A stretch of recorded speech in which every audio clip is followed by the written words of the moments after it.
3 मई 2026 सुबह के 9 बजे पूरे भारत में 22 लाख से ज्यादा बच्चे अपने सपने के साथ एग्जाम सेंटर की कुर्सियों पर बैठे थे। उनका सिर्फ एक ही सपना था, डॉक्टर बनना। लेकिन कुछ लोगों ने उस सपने को छीन लिया एग्जाम शुरू होने से पहले। आज का यह वीडियो एक सिंपल सवाल का जवाब ढूंढने की कोशिश है कि आखिर नीट 2026 का पेपर लीक हुआ कैसे, इसके पीछे कौन था और अब उन 22 लाख छात्रों का क्या होगा। पूरी कहानी फैक्ट और इन्वेस्टिगेशन के साथ जानते हैं आज के इस वीडियो में।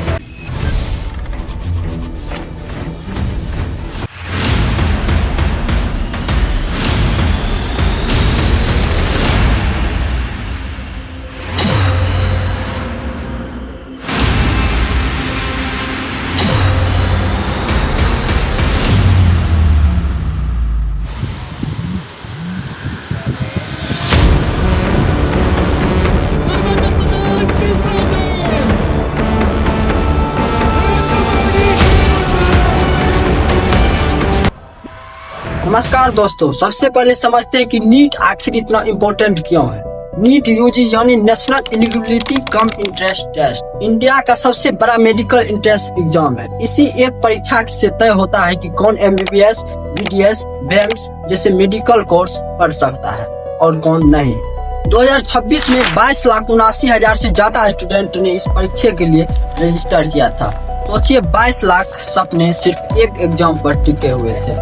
इस परीक्षा को एनटीए यानी नेशनल टेस्टिंग एजेंसी आयोजित करती है और दावा किया जाता है कि इसकी सुरक्षा व्यवस्था बेहद मजबूत होती है। 3 मई को परीक्षा हुई पूरी सिक्योरिटी के साथ, यह बात एनटीए का कहना था। लेकिन उसके बाद जो हुआ वह हिस्ट्री बन गया। एक और शर्मनाक चैप्टर की शुरुआत। बात है 2 मई यानी परीक्षा से एक दिन पहले। राजस्थान के सीकर में, जो भारत का एक बड़ा कोचिंग हब माना जाता है, एक पिता अपने बेटे के लिए पीजी एकोमोडेशन चलाता है। उसका बेटा केरल के मेडिकल कॉलेज में एमबीबीएस पढ़ रहा था। 2 मई की रात उस पिता के पास एक बेटे का व्हाट्सएप मैसेज आया और उसमें एक पीडीएफ गैस पेपर थी, जिसमें लगभग 410 क्वेश्चन थे। उस पिता ने शायद बिना ज्यादा सोचे उसने वो पीडीएफ आगे शेयर कर दी केमिस्ट्री और बायोलॉजी के कुछ टीचरों को। और जब केमिस्ट्री के टीचर ने वो क्वेश्चन पढ़े तो उनका दिमाग हिल गया, उनके हाथ कांपने लगे। 120 से ज्यादा क्वेश्चन एग्जैक्ट वही थे तो अगले दिन एक्चुअल नीट 2026 के पेपर में आए हुए थे। और मामला यही नहीं रुका दोस्तों। महाराष्ट्र के लातूर में एक प्राइवेट कोचिंग इंस्टीट्यूशन में एग्जाम से पहले एक मॉक टेस्ट कराया गया था। बाद में पता चला कि उसमें 42 क्वेश्चन एक्चुअल पेपर से मैच कर रहे थे। अब सबसे बड़ा सवाल था कि यह पेपर आउट हुआ कैसे। सीबीआई की शुरुआती जांच ने जिस नेटवर्क का खुलासा किया वह एक बड़े ऑर्गेनाइज्ड मल्टी स्टेट नेटवर्क की तरफ इशारा करता है। चलिए इसे समझते हैं स्टेप बाय स्टेप। इन्वेस्टिगेटर का मानना है कि पेपर लीक का शुरुआत एक प्रिंटिंग प्रेस से हुई, जो महाराष्ट्र के नासिक में स्थित है।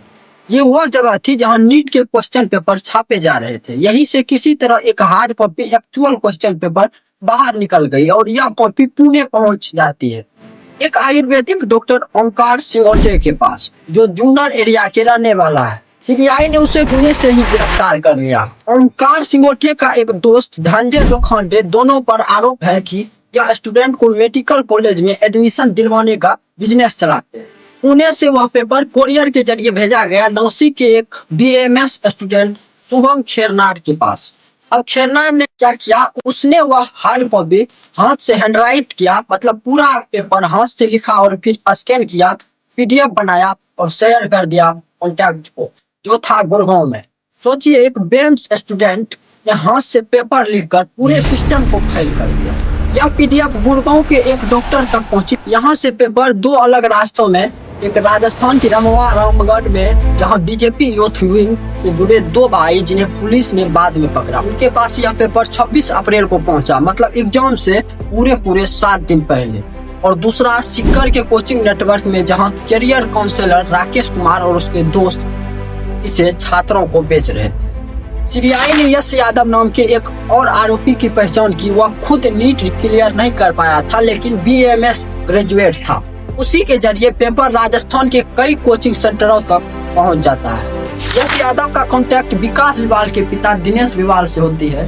दिनेश विवाल ने एलिगेंटली वह पेपर स्कैन करके पीडीएफ बनाया और स्टूडेंट में सर्कुलेट कर दिया। और यह सब फ्री में नहीं हुआ दोस्तों। सीबीआई सोर्स के मुताबिक स्टूडेंट से 2 लाख रुपये से लेकर 5 लाख रुपये तक लिए गए सिर्फ एक पेपर के लिए। जब आप सोचते हो कि कितने स्टूडेंट ने यह पेपर खरीदा होगा तो यह एक मल्टी करोड़ का रैकेट बन जाता है।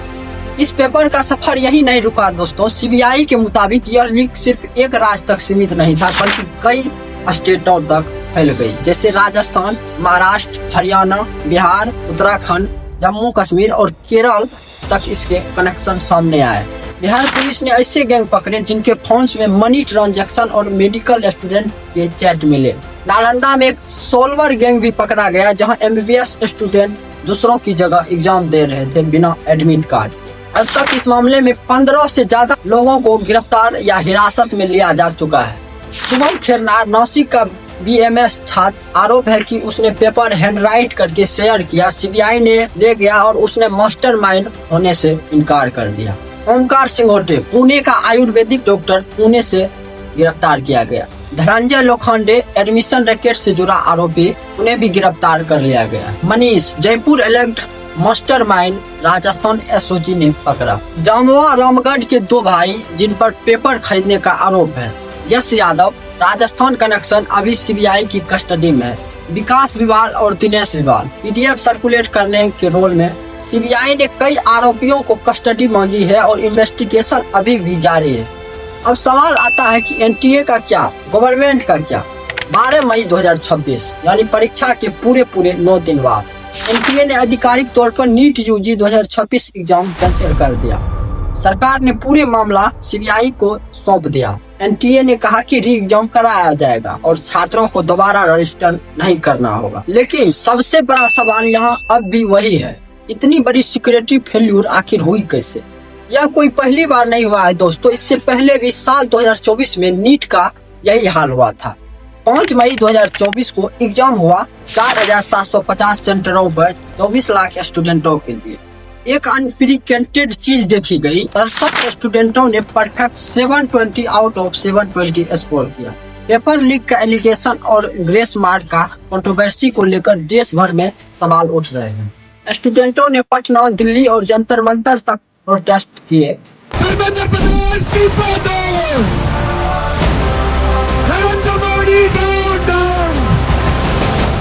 NSUI स्टूडेंट का एक संगठन है जो एनटीए को बैन करने की मांग की है और अब 2026 में फिर वही कहानी दोहराई गई है। तो आखिर एनटीए का सिस्टम इतना वीक क्यों है? चलिए अब समझते हैं सिस्टम बार फेल क्यों हो रहे हैं। सबसे पहले प्रिंटिंग प्रेस से समझना शुरू करते हैं। सबसे पहले प्रिंटिंग प्रेस में क्वेश्चन छपते हैं और क्वेश्चन पेपर प्रिंट होने के बाद कई हाथों से गुजरता है।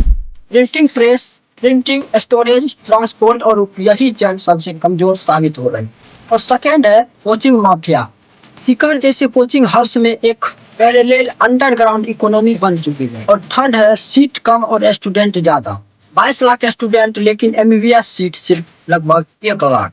जब कंपटीशन इतना बटल हो और जब कोई 5 साल का मेहनत एक एग्जाम पर लगा हो और पास में शॉर्टकट मिले तो कुछ लोग लालच में आ ही जाते हैं।